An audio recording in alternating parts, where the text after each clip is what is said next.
This is the Bleav in Pro Wrestling podcast. Here's Rick Ucchino and SP3 on the Bleav Podcast Network.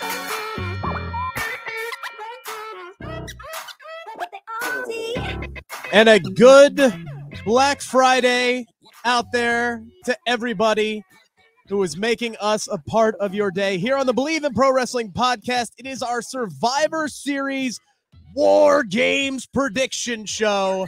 It is me, it is SP3, and we are not alone. We are joined here by our very special guest. You have seen her on SE Scoops. You have seen her on the True Heel Heat YouTube channel. The biggest Becky Lynch fan on the planet, and I can say that. All right, me? She's one, I'm two. Me? It's Stephanie Hypes joining us here on the program. Stephanie, thank you so much for coming in and talking some WWE Survivor Series with us here today. Absolutely. Thank you for having me. Number one. Number two, who's Becky? Just kidding. And three, I'm happy to be here. I haven't done a podcast in like over a month, so I'm a little rusty, guys. Just give me some time. I'll work it out. I'll work the kinks out. But thank you for having me. It's good to be here. It's like riding a bike. You get into a flow here after we start talking about the first program or two, and everything will be good. We do appreciate everybody who is tuning in, again, making us part of your day. Make sure to hammer that thumbs up button. Make sure to hammer the subscribe button if you haven't already, if you're new to the program. We got a lot of good stuff that's going to be coming up here on the channel toward the end of the year, and then as we carry over into year number 2 of the Bleav in Pro Wrestling podcast channel, as we head into WrestleMania season. I did, if you missed it, dropped an interview earlier this week with Mia Yim, who will be taking part, actually, maybe even in 2 separate matches. Michin. Yeah, Michin. Mia Yim. Michin. Maybe. I don't know. They changed it on the WWE.com, and that's what I'm like, I called her Michin. And then, like, after I hung up the horn with her, like, WWE.com changed it back to Mia Yim. I don't know. Like, so it's Mia Yim. I almost feel like because it got so much, like, attention, I don't know. Like, it's almost like there was a lot of negative about it, and they were like, why? People hate change. Like, people were like, the second that they ran Rebel Heart, like they changed up Rebel Heart. It's like that was all that was on my timeline where people just pissed off about it. Anytime they change anything, people just. I mean, if they don't change it in 10 years, it's getting old. So it's like, but to be fair, it was a bad remix for Rebel Heart. I didn't hear it. I'll be honest. I just heard some people complaining about it. So it was just it was pretty bad. I've heard bad remixes before. They tried to remix Stone Cold song a few times. They had bad remixes. Yeah, that was pretty bad. They had bad remixes. They had they had the good remixes of a DX song. They had the bad remixes of DX song. They've had bad remixes for good songs. I'm a believer in if it ain't broke, don't fix it. So that's a fair point. That's an absolutely fair point. Well, regardless, Heart was perfectly fine, but yes, I'm wondering if it's coming down to copyright issues. I don't know why they would feel the need to remix it, but who knows? Who knows why they do things in this crazy world that we love that is called WWE. Regardless, whether it's Mia Yim, Michin. We talked about the Michin thing. It's all up there right now. Check it out after we are done here talking about Survivor Series. Before we dive into our first matchup, got to thank our friends over at BetOnline. They continue to be your #1 source for all your sports betting needs this season, whether that's NFL, NBA, NHL, MMA, tennis, boxing, golf, and yes, professional wrestling is up there. They have the latest odds, team matchup information, player news, and game trends all at BetOnline.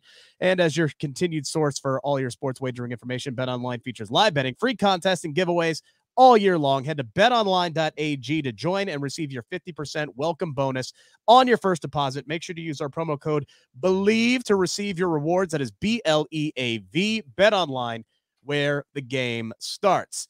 Relatively small card here, guys. We only have 5 matches. And at the time of this recording, it is still at 5. Do we think maybe Triple H adds a 6th? That seems to be the money spot for him when he sets up these big pay-per-view cards. It's usually 6 bare minimum, but SP3 with 2 WarGames matches that are going to take up a lot of time, 5 might be the right number here. Yeah, I think both WarGames matches are probably going to be pushing an hour between the the entrances, post match, and everything. I think both of those are going to be an hour. So then they'll try to get the other 3 matches into an hour and change. So you're looking at the usual time for one of their pay-per-views, which is about 3 hours, 3.5 hours. So I think they could add in a 6, and please, WWE, please add in a 6 and just make it a Survivor Series elimination match. I understand we're rebranding and we're making it about the WarGames match, but don't go away from the good part about Survivor Series. The Survivor Series elimination match is a tradition that I actually enjoy about the Survivor Series. So I suggested this before. I have suggested this on Twitter. I'll suggest it here. Just throw in Imperium, Legado del Fantasma versus New Day, Braun Strowman, and Hit Row.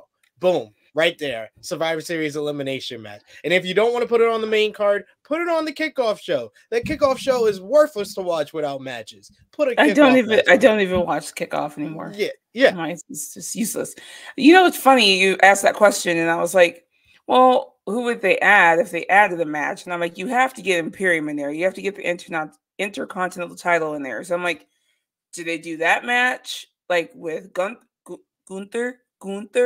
But that's actually a good idea. Like that way you kind of get them in there. You get Legado in there, New Day. That's actually a good idea. So if they were going to add anything, it would be nice to see a kind of a traditional Survivor Series elimination match. That's a great idea. The only other match that SP3 has a lot of great ideas. All right. Unlike us. But the only other match that I think is even close that they could add to the pay-per-view would be Bray Wyatt and LA Knight. And that is if LA Knight is alive. Because he was straight up murdered by Uncle Howdy last Friday on SmackDown. So that would have to be a very quick recovery if they were going to do that. But if you're going to have Bray Wyatt have his first match back in WWE Survivor Series, one of your big 4 premium live events, I think that would be a good place to have it. And I think that's a match, honestly, that wouldn't eat up a whole lot of time. I think that's a match that could be a lot of fun from a character standpoint. Bray gets the big W, obviously. I don't think it would hurt LA Knight that much to lose that match because it's against Bray Wyatt.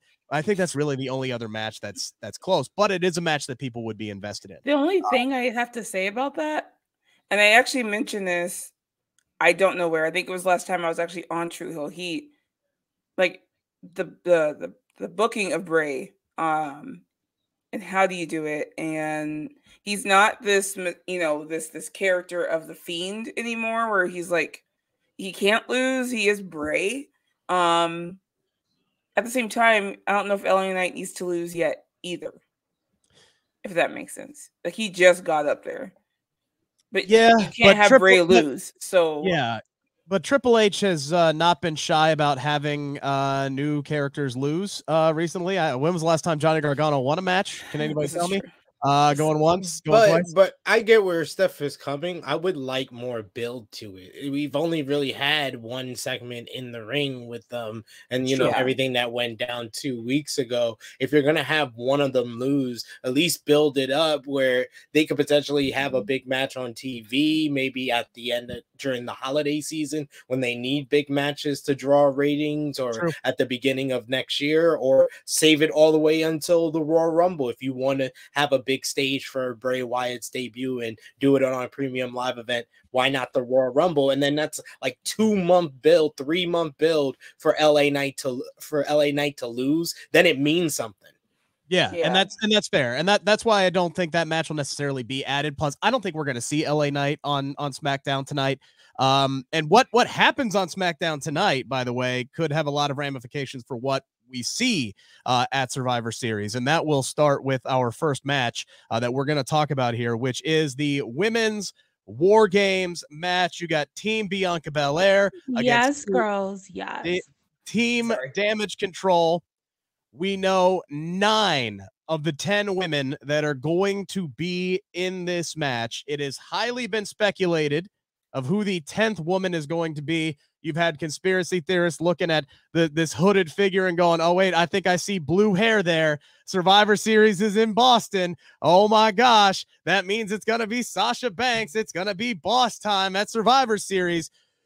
But then on Monday, Bianca Belair announced the announcement that an announcement will be made tonight of who the 5th member is. If Sasha Banks was coming back to be in this WarGames match, they would not be announcing it tonight on Friday Night SmackDown in Providence, Rhode Island. They're bringing the boss back in Boston, in her hometown. If that is actually in the cards, if it's on the table, it would happen at Survivor Series. So I don't think Sasha Banks is the answer here.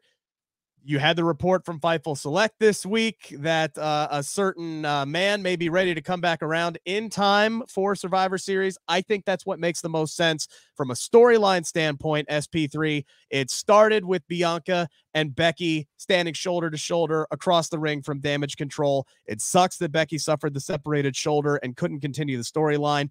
But if she can come back here at the end, and we can kind of bring it full circle, and we get a point in WarGames where you get the 3 members of Damage Control on one side and Bianca and Becky standing on the other side, and we can get that let's fucking go moment.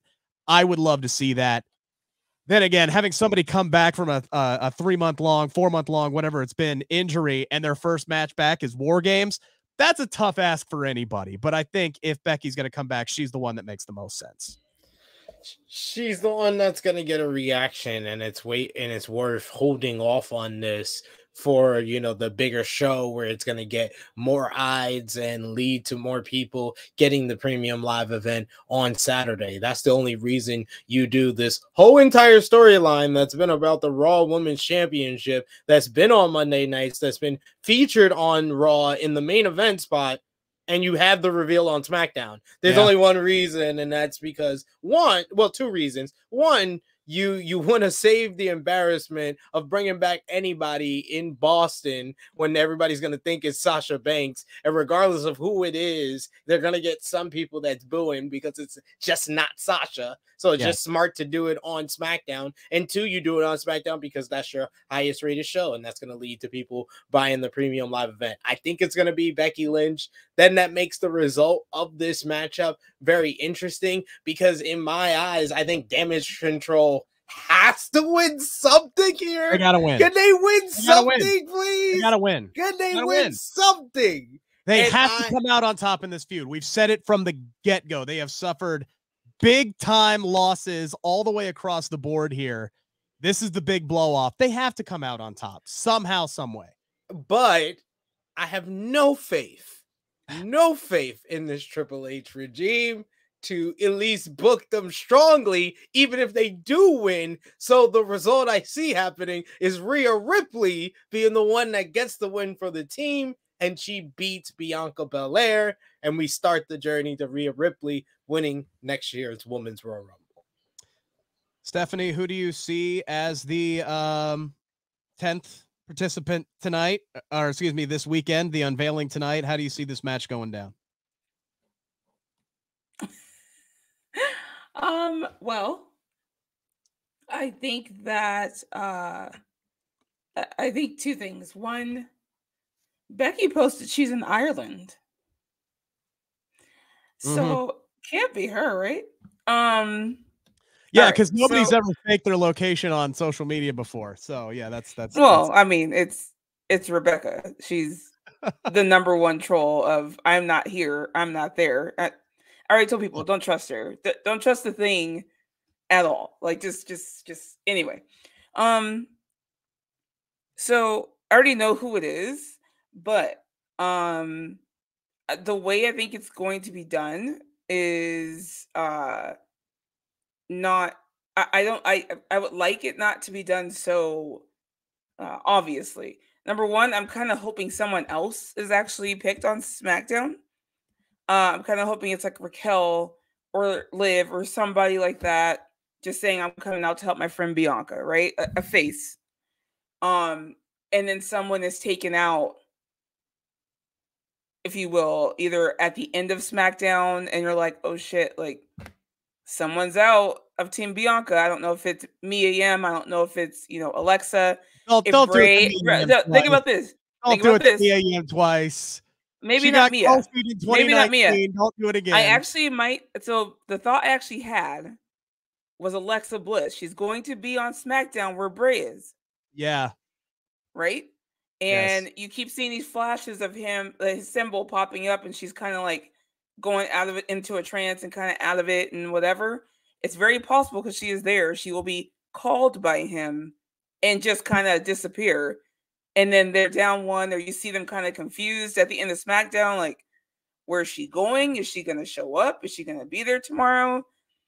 And we find out that she did not show up to Survivor Series, and they're going to say Bianca's team is short one. What are they going to do?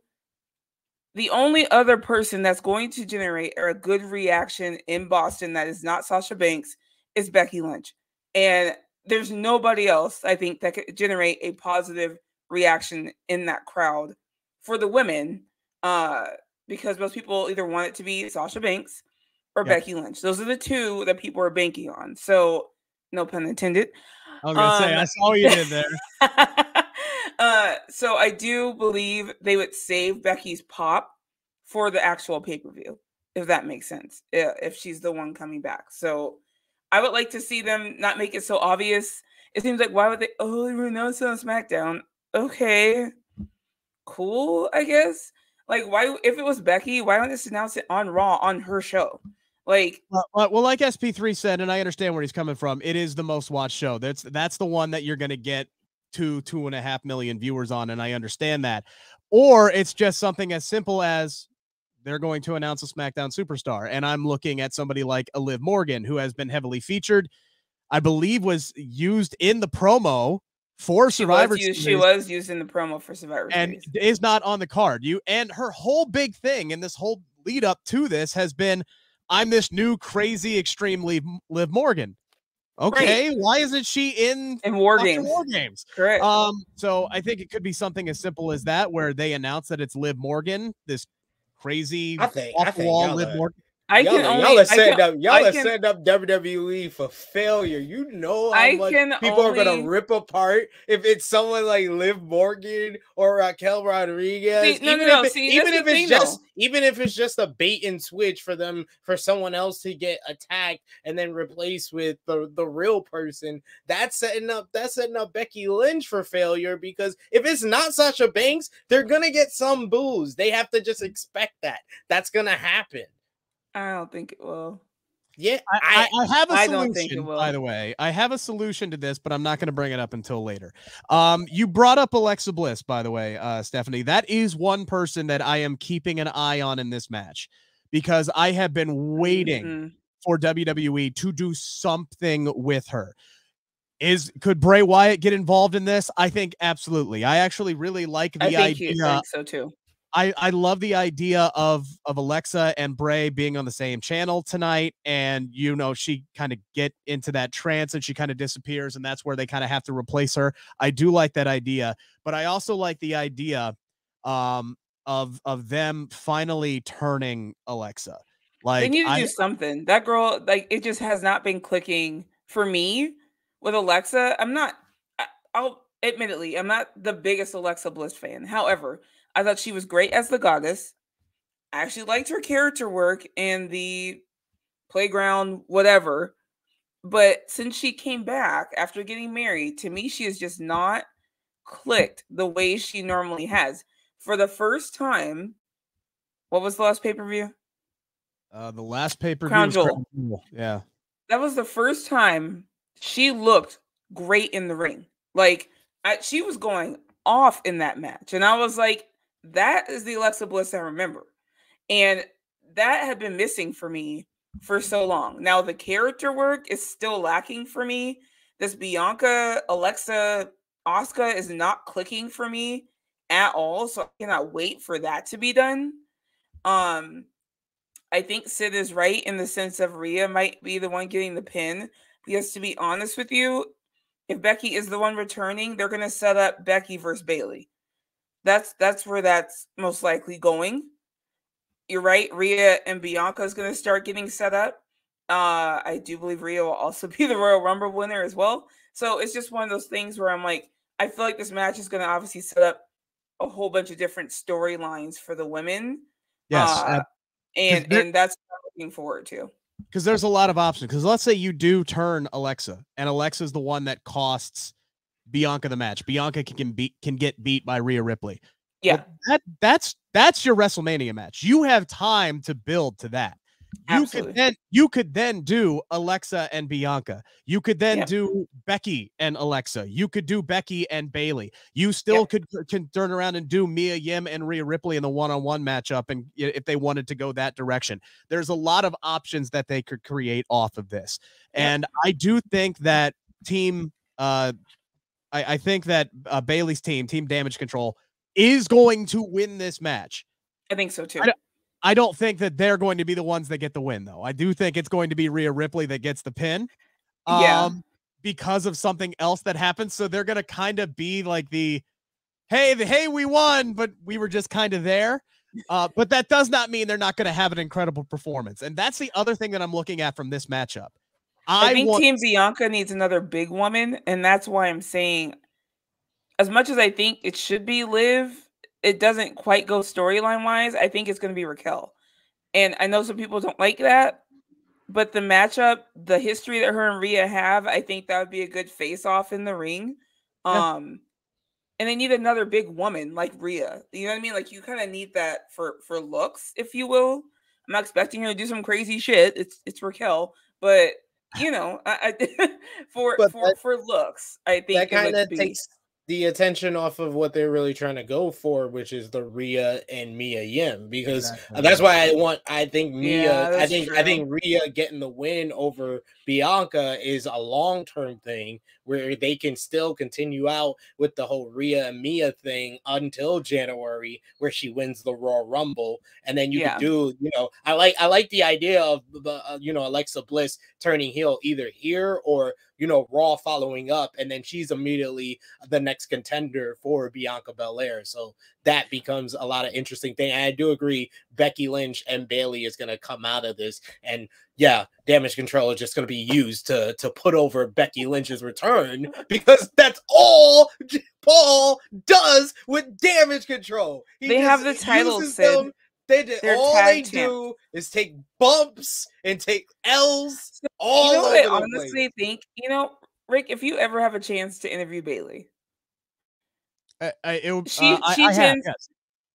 I mean, again, now that she's back, I would love that. Yes, she tends to go out of kayfabe, and I would really like to know if her main thing was putting over the tag titles. Like, she's kind of putting herself.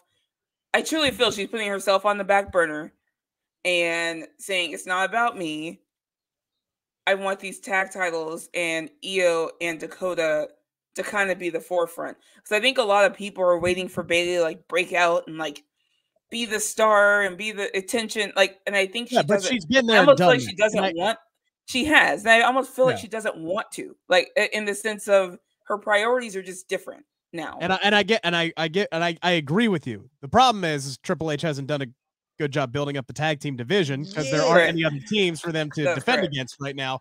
And maybe that will just have them win the tournament and have a reign. And then they had to lose them 41 days later and then pick them up 5 days later. But regardless, I think this match could be good for those two members of Damage Control. And that's what I'm looking forward to in this match, is people like Mia Yim and Dakota Kai and Io Sky getting a chance to show out and do what they do best. Anybody who's watched Io Sky in a WarGames match knows that shit's about to go down. Okay. And look, to be honest, they're going to pick up some new fans this weekend. They are going to pick up new fans. Mia Yim in those fucking ladder matches, she's crazy. Yes. She's crazy. And also Rhea, like they've all done it. They've all done it in an amazing job. To be honest, Bayley and if Becky's there, they're mostly there for pace. They're the Iron Women. They're the ringleaders. Or ring generals, excuse me. So I just, the other ladies, they're there to let them show out, if that makes sense. So I am looking forward to it. I think they have a great chance to tell a whole bunch of different stories here. I do think Team Bailey wins. They should, to be honest. Because the faces have to, all the stories have to come out with the faces kind of down, right? Like, okay, you guys did this to us. Now we got to get you back, and I have to fight for it, or whatever. So anyway, Team Bailey wins, in my opinion. This is the match that I'm looking forward to the most this weekend, because there's so many different and interesting possibilities that could come out of this. Yeah, I think this one's just going to be an absolute blast. Wouldn't be surprised if that's the one that main evented, but it's going to be the men's war game match that does. But regardless, we will move on. I think the women will open. And I think they already announced the men were main eventing, if I remember correctly. Yeah, they did. So the women will most likely open the show. Well, that might ruin my solution to the whole surprise return thing, but I'll still bring it up here in a little bit. Let's move on to our first singles match on the card. It is the big blow-off match. SP3, you talked about a Survivor Series elimination match. I'm surprised that's the one that we didn't get here. With the OC versus the Judgment Day. This one was a slam dunk no-brainer, but they decided to put Mia Yim and Rhea Ripley inside of WarGames, so I can't be mad at that. SP3, this is something that has now started to make the rounds that I have brought up earlier, and it's worth mentioning again. AJ Styles has not won a one-on-one pay-per-view match since 2019, which is absolutely fucking insane. He goes one-on-one with Finn Balor, the leader of the Judgment Day. Does the streak continue, or does AJ Styles finally pick up a win in what would hopefully be the start to a heat up for AJ Styles? Now, Rick, people that watch Bleav, I always say I want people to keep the same energy. So for our full gear prediction show, I called out AEW for their ridiculous booking of the ROH 4-way when it should have been a trios match, because they were setting up Wheeler Yuta with the story, and Daniel Garcia should have been a trios match there, 4-way at Final Battle. So I called them out for it shouldn't be on this show. Now I got to call out WWE because this match shouldn't be on this show. There was so many different reasons why this match should have been at Crown Jewel. One, this was the logical progression of the story you were going for. AJ had been all 3-on-1. You had Finn beat him in tag team match when he teamed up with Rey Mysterio and he got left alone and stuff. But you never had the one-on-one match of AJ Styles and Finn Balor. It was logically building to that, and all AJ really needed was backup to take care of Judgment Day. You had that with Gallows and Anderson coming in, yet Anderson has business to take care of in New Japan Pro Wrestling and got booked for a show, but no, you had to do the OC and Judgment Day there when you didn't have to. You should have held off of that here and just done an elimination match. Called it a Survivor Series elimination match, even though it's 3-on-3, or you could have done 4-on-4. I think it got something to do with Mia Yim, because I feel like maybe she couldn't either go, or do you see what I'm saying? Because she wasn't there yet when they went to Crown Jewel. She hadn't been introduced till the Monday after that. Well, that's what I'm saying. You don't need to do that match there. You don't need to do that match there. You could have hold off on that. You could have done that match. You could have done, if you want to do the 6-man and then do the 4-on-4 at the pay-per-view, you could have done the 6-man on some of these boring weeks of Monday Night Raw that we've gotten over the last couple of weeks. How about that? That would have been great, but we didn't get none of that. But now we got this one-on-one match when it's been logically building to the both groups going at it. So that aside, I'm hoping AJ Styles finally wins a damn singles match on pay-per-view. So that's my prediction. So here's the other thing about this. All that diatribe you just went to. We know this ain't going to be one-on-one. Like, this is just going to turn out into an all-out brawl anyway. It's going to turn into your Survivor Series elimination match. Yeah, Damian Priest and Dominic, and depending on where this falls on the card, Rhea and Mia and Gallows and Anderson, they're all going to be there. They're all going to get involved. That's just what happens in a Judgment Day match. This is going to turn out to an all-out brawl. I don't think AJ Styles gets the win here. Because Finn Balor is Triple H's guy. He's I was always like, been it's Triple just H's been guy. reported that he's fully behind Finn Balor. So Yeah, yeah. I believe it was WrestleVotes who said via Louis Dangor on Gimme Sport that he views Finn Balor as a reclamation project, that he wants to build this guy back up into the main eventer that he saw him as in 2016. And I think this is why he's going to go over on AJ Styles this weekend. If AJ Styles does win, it's going to be in a way that's going to protect Finn in the loss, but I don't think it's going to happen. I think AJ's slide might continue here into 2023, which is ridiculous. But I'm actually fine with it. Give me Finn Balor. Here's the thing. I'm not a big AJ Styles fan in the sense of like, I'm not butthurt that he's losing, I guess is what I'm trying to say. I am trying to figure out what they're doing with him, though, in the sense of like, is he not the guy anymore? Like, is he just not like AJ Styles when he came in was like a huge deal. And so I just feel like he's just, I don't know. Do you see what I'm saying? He hasn't been the guy for 3 years. He hasn't been the guy for a while. He needs to go back to SmackDown. Is it too much to ask for to have AJ Styles just have great matches? Like, why can't we have AJ Styles just have great matches? I don't think AJ Styles. What a weird idea, right? I don't think AJ Styles needs to be there. I mean, he probably should have won when he should have let his contract expire, and he should have went to AEW. I do feel he probably at this stage him in his career. Yes. At this stage of his career, he was probably better off just ending off his career with his friends in AEW. I just don't see him doing character work and stories like, let's say, Sami Zayn, right? I don't see him doing stuff like that. And I'm like, I just feel like AEW is a better fit for him and what he does for the rest of whatever his career might be. I feel like that was a better fit because right now he's just kind of there going along with the motions, and at least he has the OC now, I guess. But I'm just like, I have no want to see an AJ Styles segment, if that makes sense. Finn Balor, and actually remember me and Sid talked about this.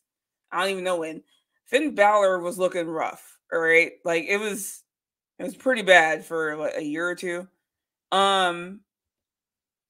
This is the best to me Finn Balor has looked. He looks tough. He's aggressive. He's has a character. Like I'm like, okay, like I like this Finn Balor, like because it was a little mild. It needed some seasoning. He's doing good, and I'm enjoying it. I'm enjoying watching him with this because even with Judgment Day when it first started, it was a little bland. But I'm really liking the way it's going so far. It took a while for them to kind of find their groove and figure out what they were and what they needed to be. And this is something that I talked with Damian Priest about, and he said that, like, look, we're still trying to figure out what the Judgment Day is. And I think they've kind of really fallen into a groove now. Yes. And I think a lot of that has helped with the fact with Triple H taking over in creative. I think this has been one of the improvements that he's made personally. Now let's put some respect on Dominic Mysterio's name, because I'm sorry. For the first 6 weeks, Triple H had Judgment Day under control. They lost at SummerSlam. They lost at Clash at the Castle. And it wasn't until they inserted Dominic Mysterio, went with the whole online craze of the whole Dom and Rhea thing, and they went with that this whole thing popped off. I wouldn't give the credit to Triple H. I go Dominic first, then Triple H. I think taking Edge out of the equation has also helped because Edge is extremely popular, right? So all the focus was kind of on him.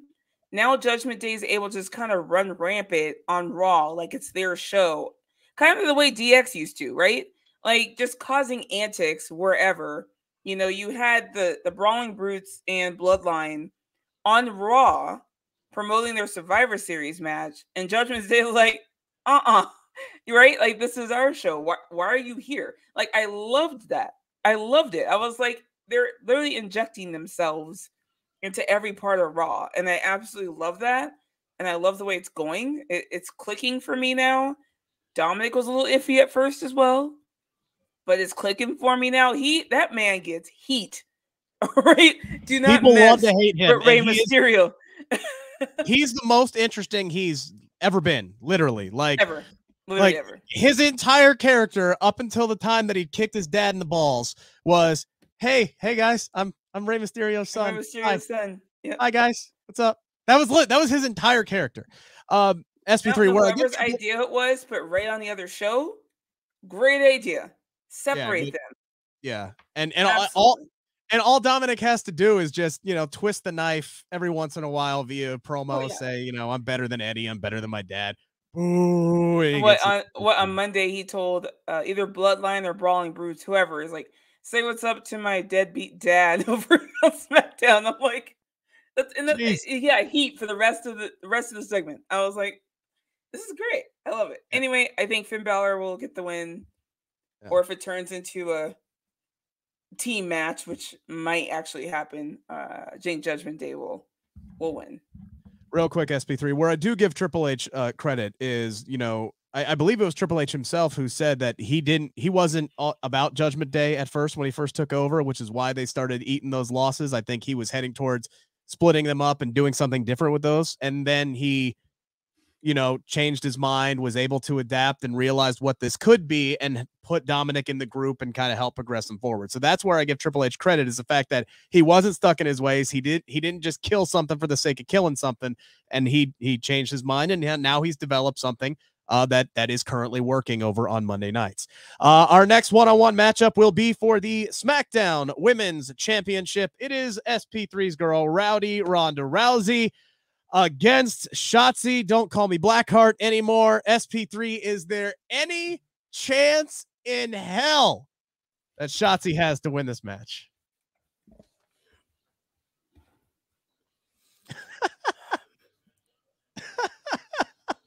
I can unequivocally say that Shotzi has as much chance as I have interest in this damn match. 0. Ronda Rousey gets the win. Yeah, this shit better be like 5 minutes. I swear to God. No, I'm sorry. This shit better be like 1 minute. I love Shotzi. I've even appreciated Ronda's growth in the Triple H era, but like, why are we doing this? Let me be positive. I'm sorry. I'm gonna be my positive self. I am happy Shotzi is getting a shot at the SmackDown Women's title. She ain't winning. No, there's no. I think Shayna gets involved. Probably. I think maybe Shayna gets involved. I think Raquel will get involved. Much like we saw this past week. I think that's what you're going to see there. I don't envision this match lasting very long. I'm with you. I'm very happy that Shotzi's getting this opportunity. I think as far as the baby faces over on SmackDown, this was pretty much the most logical direction to go and pretty much the only option that was left to go. But man, they need some kind of infusion over there on the SmackDown Women's division, which is why, by the way, my solution, if it was in the cards, if it's in the cards at all, the solution that I brought up to earlier about having Becky be the surprise entrant in Boston is if Sasha Banks had already shown up on the show someplace else. Because to me, the more logical place to bring Sasha Banks back would be after Ronda Rousey destroys Shotzi. You have Sasha show back up in Boston to face off against Ronda Rousey and call next. Because so I think one or two people, I get that. I like that. To me, if you go back, what was the root of Sasha Banks's problems in WWE? Where did it all start? It started at the Royal Rumble where Ronda Rousey came back, won the damn thing, and took her title opportunity at WrestleMania, and she fell by the wayside. And then they were like, "Oh, well, we'll give you the SmackDown tag team title or the women's tag team titles, and then we'll push you guys and we'll make sure you're in the limelight." And then that didn't happen. And then she got fed up and fucking quit. It all started when they brought back Ronda Rousey. I'm not saying anything about the Royal Rumble that Ronda won, right? That was the same Royal Rumble that Sasha Banks had the shortest appearance. Yeah, Sasha Banks has ever had in the Royal Rumble. Yeah. So it's almost like they could build off that story. However, there is I'm going to say, and I don't mean to break anybody's heart that is a Sasha Banks fan. I do not think Sasha's going to be back until January. That's me. I don't think she's gonna be back this year. If anyone shows up, to be honest, I think Charlotte shows up at the end of that match. If we're being honest, and y'all know I don't like Charlotte like that, but I do think she'll be the one showing back up at the end after. That's the last thing Ronda Rousey needs is yeah, another. I hope not. I hope. I know, but they need something. I'm yeah, sorry, if you don't like Charlotte, she at least has star power. Like SmackDown is hurting in the women's division. If you're gonna bring back anybody at this point, I think you bring back Naomi. Naomi is the only person out of the people that you mentioned that could return that hasn't faced Ronda Rousey already, and she's the only one that can come back and lose to Ronda Rousey because Ronda Rousey is going to be the SmackDown Women's Champion by the time we get to WrestleMania because they want to do Becky versus Ronda. Like they want to finally do it. As people would be if Naomi comes back and loses. That's the point. They think that's heel heat. They think not giving the fans what they want is heel heat. So that's going to put heel heat on Ronda in their eyes. No, we're true heel heat. Exactly. Sorry. Anyway, I'm thinking about the heat, ladies and gentlemen. And then you can bring it when you want to bring Sasha back. It's a logical feud right there. It's Naomi and Sasha versus Ronda and Shayna. Boom. And then she can start getting some wins. There you go. I booked it for you, WWE. You welcome. There's gonna be pissed if Naomi loses. Look, they're gonna be pissed if any babyface loses to Ronda. Let's be completely honest. That's why I don't think Sasha should be the person. Whoever's coming back, or if you want anybody to come back here, they're gonna have to lose to Ronda because they want to do Ronda versus Becky. Regardless of that, but how do we get to Ronda versus Becky though? How would we get there? Becky wins the Royal Rumble. Or Elimination Chamber, and they could say, Rhea has to be the one winning the Royal Rumble, right? Yeah, Rhea has to be. That's why I said Elimination Chamber, and you can pick who you want, or you can pick the opposite title that Rhea picked. True. Yeah, my two favorites right now for the Royal Rumble would be Rhea 1, Becky 2. The reason why I say Becky is because she would have to switch brands to do that. Unless they bring her back on SmackDown tonight because she's going to be going to SmackDown. I don't know. But there's a lot There's a lot of options. And if you want to go again, if you want to actually like what you're saying, Rick, like redeem Sasha, it's not come back and you feud with Ronda because that's why she left. She don't want to do that. She did that. She's done doing that. But if you want to redeem her, have her wait till January, come back at the Royal Rumble and win the Royal Rumble. That's how you redeem Sasha. That's fair. Totally fair. Yeah. I do want to see that match again because arguably Ronda's best match in WWE was against Sasha Banks. Those two won incredibly well with one another. Incredibly well with one another. Run that one back for me. I think most people's best matches with Sasha Banks. Sorry. That's also fair. That's also a fair statement. That is also a fair statement. Yeah, I'm interested to see what happens at the end of this match. I think different people will get involved. Will they be the ultimate reason why some Shotzi loses? I don't know. I feel like Ronda might get a clean win, to be honest, even if there are shenanigans going on. Oh, yeah. But I'm more interested to see what happens after the match or if they wait until SmackDown for someone to show up and come back. So, look, who's the SP3? Who's the basketball analyst on ESPN that got all the memes for him when he started doing this stuff and talking about like the Utah trades? Who is that guy? Brian Windhorse. Yeah, I'm doing my Windhorse here because I'm looking at this match and I'm going, why was this booked? This was booked for what's going to happen after this match. That's right? I'm like, that's why? my thought process on that. Look, I love, again, Shotzi Hart. Nobody, I don't know anyone who's excited to see this.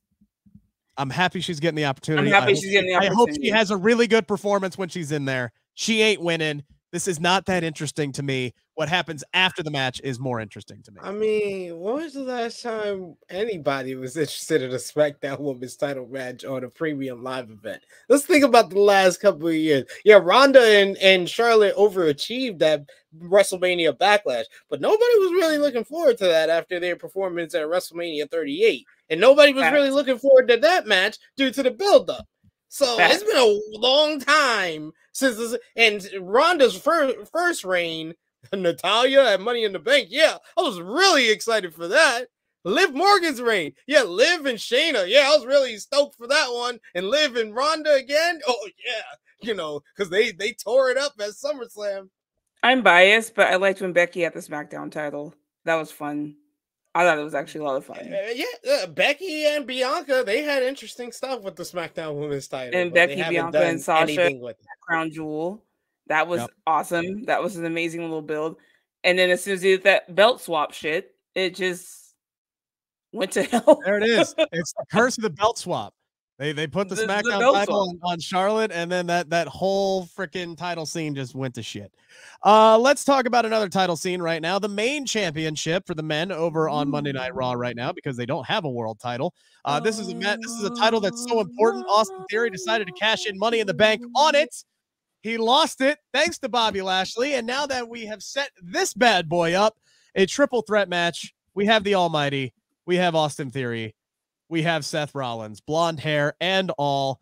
Seth defending the United States Championship in a triple threat match. I think Seth wins this. How does he do it, SP3? Or do you think he does it? I mean, I'm so confused on everybody in this match. Can I just say that? I love Seth. I don't know who's babyface. I don't know who's a heel. Seth is the babyface, technically. Seth is the babyface. Watch that promo on Monday Night Raw this week. That was heel Seth. 100%. When I say he's the babyface, annoying. He brought up Cody. He brought up heel tactic number 1 in WWE. Bring up your one of the top baby faces that you injured. If you wanted to go in the direction that they went 2-3 weeks ago with the whole Austin Theory cash-in situation, I thought they were doing a double turn. I felt like Seth Rollins and Bobby Lashley paid off way better than Theory in that whole situation because they swapped and they became the top babyface and top heel on the show. And then this week on Raw, it was like Seth kind of reverted back to being a heel. So I think there's a reason for that. So I think at Mania, I think we're getting Cody versus Seth to complete that, right? I think that's happening. However, so I think they still have to keep that there, but they're booking him like when I say he's a face, I don't mean like, oh, I'm the underdog. Not that kind of face. He's the most over person in the match. He's very over. He's very popular. And that's what I mean by he's the face, in the sense of most people are cheering for him to win.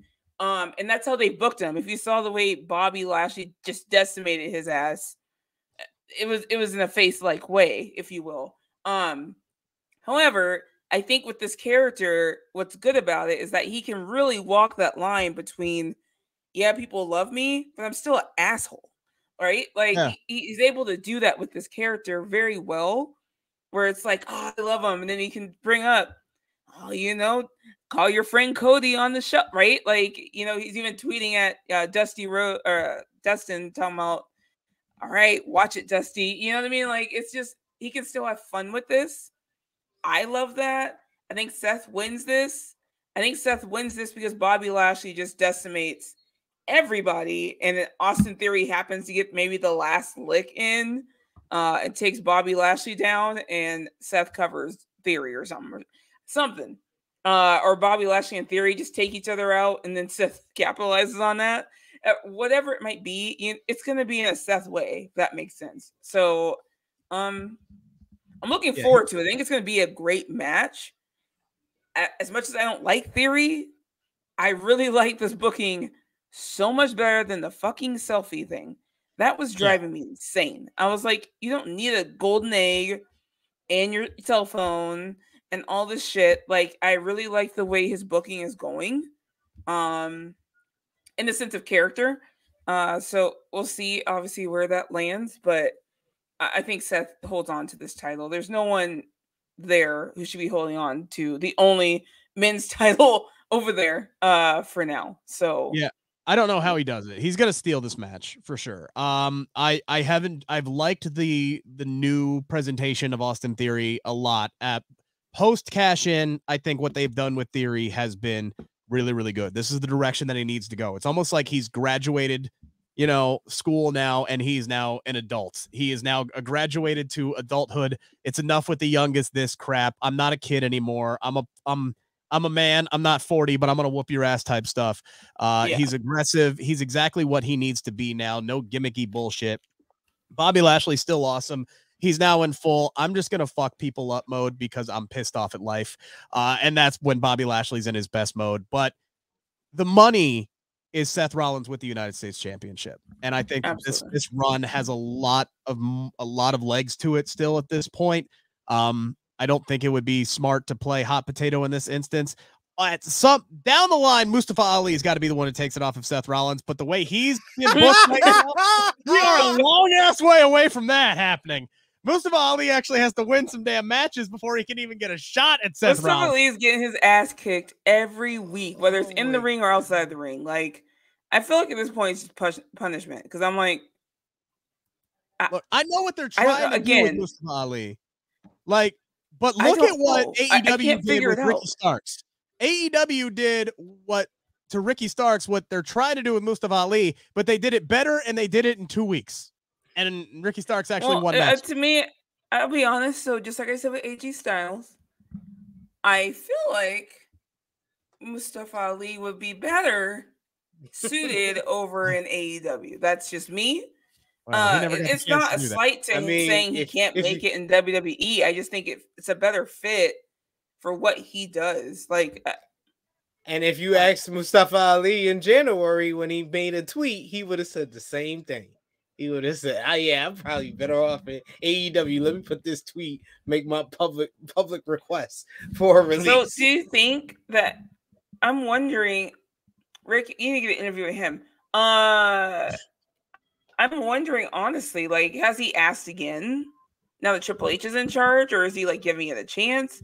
Like, I really do wonder, because part of me is like, just let him go. Like, I mean, and I have to say, as a fan, as much as I want wrestlers to be happy, Mustafa Ali also hasn't done anything to get me rooting for him. Does that make sense? Like, as a fan, character-wise, I'm not like behind him in the way that I'd be like, yeah, he deserves it. Like, it's kind of like, yeah, I want the guy to succeed, but I'm not going to go buy his t-shirt. Like, I get what they're trying to do, right? They want this baby face with a heart of gold who never gives up and eventually overcomes. But at some point, he's got to overcome. He's got to win matches. He is getting his ass beat. He got DJ Jazzy Jeffed by Bobby Lashley on Monday Night Raw in front of like 1,000,005 people. Like, he got chucked the fuck out the way in an open challenge. Triple H picking right back up where Vince McMahon left off, right? Because you had Mustafa Ali on top of the ladder, and all he had to do was pull the damn briefcase down. Oh my god, it's still the most frustrating thing to this day.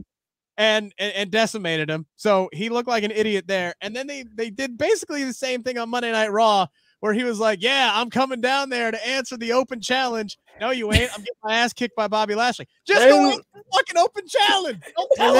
That's my big issue with the whole Triple H regime. It's not even like bipolar from week to week. It could be bipolar from segment to segment. You up here saying that, the presentation theory's been great since his failed cash-in. No, it wasn't on Raw. He ran away like a little bitch from Bobby Lashley.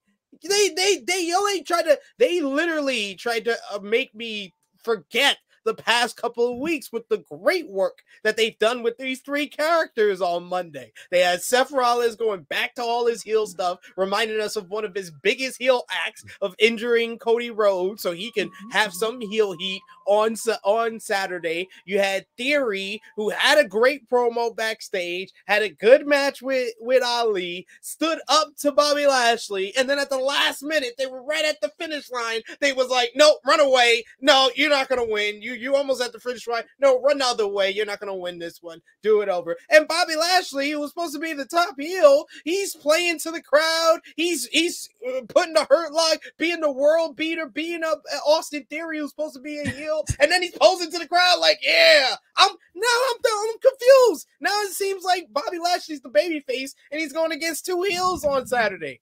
Out of all that, I'm going to be different. Y'all both got Seth. I'm going to say they go with Austin Theory. They actually are committed to trying to rehab this person because I think Austin Theory is going to be the guy that dethrones Seth Rollins. So why not do it on Saturday? F it.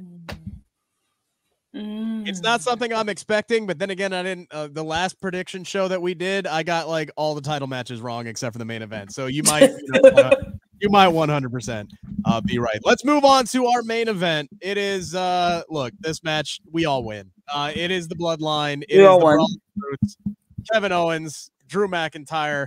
These are 10 men who are going to beat the holy shit out of each other. SB3. Sami Zayn's face is just. I just fucking love it. Everything that Sami does is perfection. And to me, he's the key of this entire match. How he's going to interact with Jey Uso, how he's going to interact with Kevin Owens. I think that that is going to have huge ramifications on not only who wins this match, but how the Bloodline either stays together or starts to fracture and crumble at the end of this match. SP3, how do you see things shaking out in this one? Let's hear what Steph has to say. She's our guest. She's ladies first. Because I have gold that I'm going to bestow upon everybody. WWE. See, he wants to be the cherry topper. That's what it is. Okay. To be honest, I have not thought about it that much. This one, in the sense of no matter what the fuck they do, I'll probably enjoy it. Just give me Sami Zayn in the middle of the ring with Jey Uso on one side and Kevin Owens on the other. And I just want to see what happens. Just give me that moment of him being conflicted on Jey Uso and Kevin Owens. And I just want to see what he does. Like, I just want that moment to happen. I'll pop so hard. This is some of Sami's best work. And Sami Zayn has done some incredible things. But this is some of Sami's best work, character-wise. And storyline-wise. And I absolutely love it. I don't know what to expect. I think the Bloodline wins. I just don't know where we're going. Is this where it all blows up? Is this where Sami Zayn has to choose a side as far as KO and the Bloodline? I don't know necessarily if Sami is going to have to make that choice. I think the choice ultimately is going to be made for him. And SP3, I'll say my little bit and I'll let you deliver your golden nugget here. I think there are two different ways that they could go with this, depending on what they want to do. Either Sami takes the L here, which embarrasses the Bloodline and fractures that relationship, or Sami wins the damn match, and then his head gets so big after this that it starts to be the fact where he thinks now being a part of the Bloodline is, not big enough for him, and his ego starts to overinflate, and then Roman Reigns has to step in and kind of check him. And that's, where things kind of start crumbling from that point. Because Sami has a history of putting his foot in his mouth and, talking his way into an ass beating. Right. And I think that might be a direction they could go. Could be a direction they could go. But in the end, I do think that this is a match that everybody is, and we're focused on Sami Zayn. Everybody else in the Brawling Brutes in that team is focused on Roman Reigns and getting the win on Roman Reigns. So could that be an ultimate factor where everybody's focused on Reigns, that they don't pay attention too much to the other four members of the match? Does that allow the Bloodline to get a win here? Maybe getting somebody like Solo Sikoa, the pinfall victory here, could be big for him. There's a lot of interesting stories that they could tell here, SP3. What I do think, though, that the Brawling Brutes are going to get the win. I think Sami Zayn takes the pinfall here. Ooh. Where are you going? What's your nugget here? Now, I love a matchup at a pay-per-view premium live event where you have to listen to the promo work to hear what the finish is going to be. And also with the WarGames match, like they do, like I said, with the women's WarGames and how I thought that was going to pay off, you wanted to kind of, help make things going for the weeks to come as you go into the holiday season, go into the new year, and then you got the Royal Rumble. So you want to set some things up as you go along there on the road to WrestleMania as well. So I think the outcome was said in the promo on last week's SmackDown when Sami Zayn told the Team Brutes that he guarantees the Bloodline is going to win WarGames. He actually puts it on his status as the honorary Uce. So you want to set up a scenario where it creates a very interesting scenario in the Bloodline, because the whole story here is about the whole Bloodline storyline and the situation, the tension between Sami Zayn, his spot in the Bloodline, his tension with Jey Uso, the whole tension with Jey Uso and Roman Reigns as well. So you want an outcome that plays into all of that, as well as you want to set some people up on the babyface team to actually be challengers for Roman Reigns coming out of this. So I think the outcome is Sheamus defeats Jey Uso because of what Sami Zayn said. Jey Uso needs to be the one that takes the fall, because coming out of this is who's Roman Reigns really pissed off at? Jey Uso for taking the fall, or Sami Zayn for guaranteeing the win and putting his status as honorary Uce on the line? Because Sami Zayn said that, now he doesn't have to take the pinfall. It's all about the Bloodline winning. It's not about him taking the pinfall and losing. That's too easy. That feels like it's too easy coming out of this pay-per-view. We know, Roman Reigns and them, they're going to turn on Sami Zayn sooner rather than later. It's going to be next week, the week after. It's coming soon. But if Jey Uso takes the loss, it becomes the question of who's Roman Reigns really pissed off at. And Sheamus needs to get the pinfall, because I think Sheamus is going to be the challenger for Roman at Royal Rumble. And that's a Sheamus, spot that I agree. I think Sheamus is too, especially if they have that face-off in the ring and the way the crowd popped. I think Sheamus is next. I'm thinking, because if Jey gets the pin, my automatic thought is Roman's pissed. No, Jey takes the loss. No, Sheamus. Sorry, that's what I meant. Yeah, that's what I meant. If Jey takes the loss, Roman should just be pissed at him, but he might also be pissed. Maybe he's pissed at both of them. And he also said that Jey is Sammy's responsibility. So it's so many other things. Ooh. So it's all of those things. That's why I said I feel like Jey has to be the one to take the loss here. Does Jey take the loss on purpose? What if he takes it on purpose? I don't know if he would do that. Would be right in his death sentence. But the thing I thought of is, because the WarGames usually is by surrender. So if they want to bring that back, you have Jey being like the Texas Cloverleaf from Sheamus, and Sammy surrenders on behalf of Jey. See, because if you think about any time that Sammy has lost in the last few weeks, or at least, especially how he lost in the World Cup match against Butch, it's because Jey got involved and blocked the haluva kick and messed him up.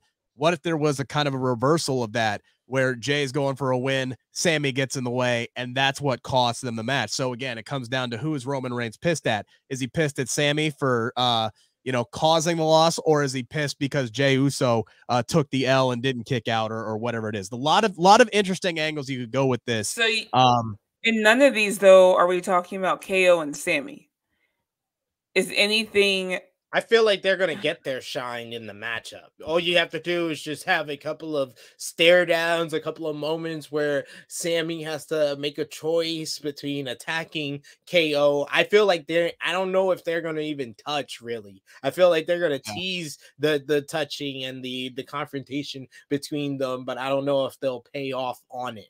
But I think they're just going to have their moments in there. And I think to put over Kevin Owens in this, I think that Roman Reigns should just be running away from Kevin Owens this entire time, because of how Kevin Owens can so easily get the stunner off on him. I think that puts over KO. So if they do want to book Roman for another pay-per-view after Royal Rumble, I would book him in Montreal at Elimination Chamber against KO. because that would be perfect, because coming out of WarGames, I think that the outcome of the Roman Reigns question is Roman Reigns does choose his blood, Jey Uso, over Sammy, because Sammy was Jay's, Jay was supposed to be his responsibility. He put his status as the honorary Uso on the line. They take him out, and then he's written off for a few months, and then he comes back in Montreal. Because imagine the pop if he comes back in Montreal and he has his own theme music. Come on. That'd be insane. It'd be nuts. And then what if him and KO are the ones who dethrone the Usos? I think they will be. Yeah. It has to be, right?